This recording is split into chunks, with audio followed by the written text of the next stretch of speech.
The Beautiful Suit, H.G. Wells.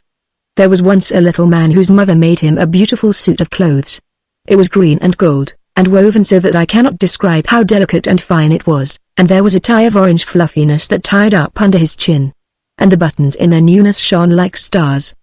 He was proud and pleased by his suit beyond measure, and stood before the long looking-glass when first he put it on, so astonished and delighted with it that he could hardly turn himself away. He wanted to wear it everywhere, and show it to all sorts of people. He thought over all the places he had ever visited, and all the scenes he had ever heard described, and tried to imagine what the feel of it would be if he were to go now to those scenes and places wearing his shining suit, and he wanted to go out forthwith into the long grass and the hot sunshine of the meadow wearing it. Just to wear it. But his mother told him no. She told him he must take great care of his suit, for never would he have another nearly so fine. He must save it, and only wear it on rare and great occasions. It was his wedding suit, she said. And she took the buttons and twisted them up with tissue paper for fear their bright newness should be tarnished, and she tacked little guards over the cuffs and elbows, and wherever the suit was most likely to come to harm. He hated and resisted these things, but what could he do? And at last her warnings and persuasions had effect, and he consented to take off his beautiful suit and fold it into its proper creases, and put it away. It was almost as though he gave it up again. But he was always thinking of wearing it, and of the supreme occasions when some day it might be worn without the guards, without the tissue paper on the buttons, utterly and delightfully, never caring, beautiful beyond measure. One night, when he was dreaming of it after his habit, he dreamt he took the tissue paper from one of the buttons, and found its brightness a little faded, and that distressed him mightily in his dream. He polished the poor faded button and polished it, and, if anything, it grew duller. He woke up and lay awake, thinking of the brightness a little dulled, and wondering how he would feel if perhaps when the great occasion, whatever it might be, should arrive, one button should chance to be ever so little short of its first glittering freshness, and for days and days that thought remained with him distressingly. And when next his mother let him wear his suit, he was tempted and nearly gave way to the temptation just to fumble off one little bit of tissue paper and see if indeed the buttons were keeping as bright as ever. He went trimly along on his way to church, full of this wild desire. For you must know his mother did, with repeated and careful warnings, let him wear his suit at times, on Sundays, for example, to and fro from church, when there was no threatening of rain, no dust blowing, nor anything to injure it, with its buttons covered and its protections tacked upon it, and a sunshade in his hand to shadow it if there seemed too strong a sunlight for its colors.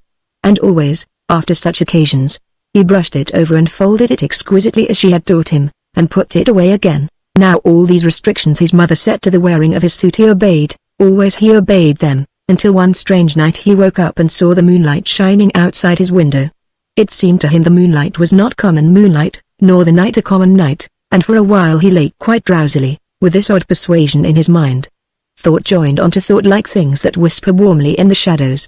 Then he sat up in his little bed suddenly very alert, with his heart beating very fast, and a quiver in his body from top to toe. He had made up his mind. He knew that now he was going to wear his suit as it should be worn. He had no doubt in the matter. He was afraid, terribly afraid, but glad. He got out of his bed and stood for a moment by the window looking at the moonshine-flooded garden, and trembling at the thing he meant to do. The air was full of a minute clamor of crickets and murmurings, of the infinitesimal shoutings of little living things.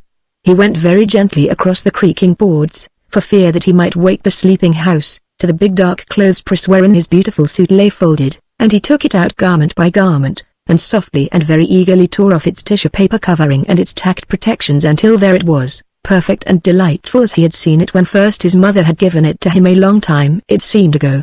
Not a button had tarnished, not a thread had faded on this dear suit of his. He was glad enough for weeping as in a noiseless hurry he put it on. And then back he went, soft and quick, to the window that looked out upon the garden, and stood there for a minute, shining in the moonlight, with his buttons twinkling like stars, before he got out on the sill, and, making as little of a rustling as he could, clambered down to the garden path below. He stood before his mother's house, and it was white and nearly as plain as by day, with every window blind but his own shut like an eye that sleeps.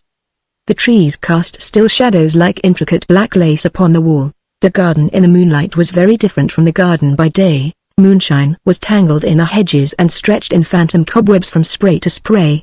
Every flower was gleaming white or crimson black, and the air was a-quiver with the thridding of small crickets and nightingales singing unseen in the depths of the trees. There was no darkness in the world, but only warm, mysterious shadows, and all the leaves and spikes were edged and lined with iridescent jewels of dew. The night was warmer than any night had ever been, the heavens by some miracle at once vaster and nearer, and, spite of the great ivory-tinted moon that ruled the world, the sky was full of stars. The little man did not shout nor sing for all his infinite gladness. He stood for a time like one awe-stricken, and then, with a queer small cry and holding out his arms, he ran out as if he would embrace at once the whole round immensity of the world.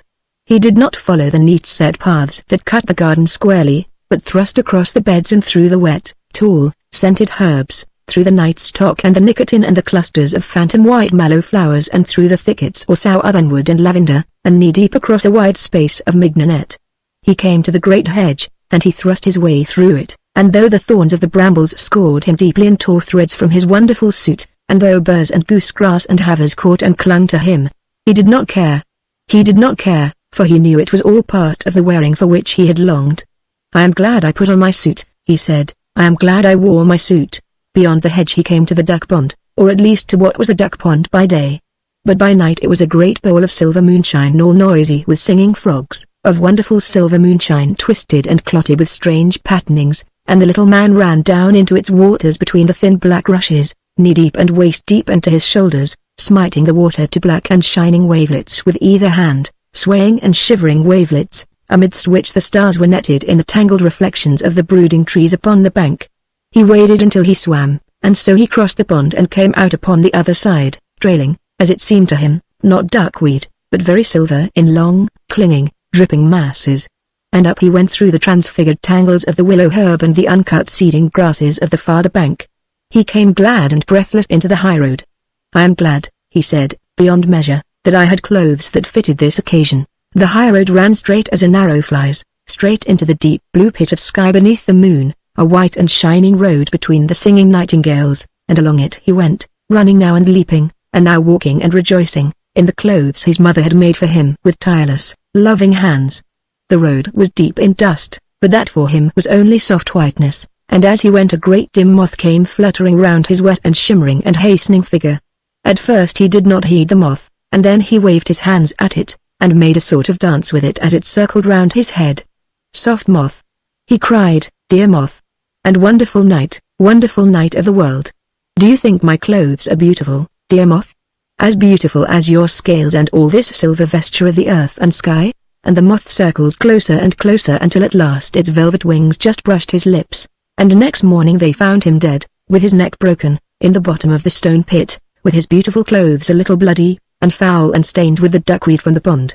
But his face was a face of such happiness that, had you seen it, you would have understood indeed how that he had died happy, never knowing that cool and streaming silver for the duckweed in the pond,